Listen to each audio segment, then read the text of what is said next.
Sunday evening chicken 65 சாப்பிடணும் போல இருக்குது அப்படின்னு சொல்லிட்டு இருந்தோம். ஸோ அம்மா கொஞ்சம் சிக்கன் வாங்கிட்டு வந்திருந்தாங்க.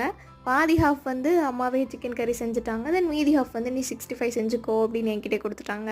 நான் என்ன மசாலாலாம் ஆட் பண்ணியிருந்தேன் அப்படின்னா மஞ்சத்தூள், மிளகாத்தூள், சிக்கன் மசாலா, இஞ்சி பூண்டு பேஸ்ட், கார்ன்ஃப்ளவர், கொஞ்சம் ஆயில், ஒரு எக், அப்புறம் சால்ட்டு, தென் கொஞ்சம் மல்லி இலை இதெல்லாம் போட்டு நல்லா மிக்ஸ்அப் பண்ணி ஒரு 1.5 hours மேரினேட் பண்ணி எடுத்து வச்சுட்டேன். தென் பொங்கல் சாரிக்கு வந்து ப்ளவுஸ் ஸ்டிச் பண்ண கொடுத்துருந்தேன். அந்த ஆண்டி ரொம்ப பாவங்க. எப்போவுமே நான் மோஸ்ட்டாக லாஸ்ட் டைமில் வந்து ஸ்டிச் பண்ணி கொடுங்க ஆன்ட்டின்ட்டு போய் நிற்பேன். இந்த டைமும் அப்படி தான். பட் இந்த டைமும் எனக்கு அந்த ஆண்டி வந்து பாவம் பார்த்து 2 நாள்லேயே ஸ்டிச் பண்ணி கொடுத்துட்டாங்க. அப்புறம் வீட்டுக்கு வந்து சிக்கன்லாம் நல்லா ஃப்ரை பண்ணியாச்சு. நான் எங்கள் பாப்பா எல்லாருமே சாப்பிட்டுட்டு இருந்தோம். மெயினாக எங்கள் மஹிக்கு தான் ரொம்ப பிடிச்சிருந்துச்சு. அவன் தான் வந்து சூப்பர் யம்மியாக இருக்குது அப்படின்னு ஆக்ஷனோடலாம் வந்து பண்ணிகிட்டு இருந்தான்.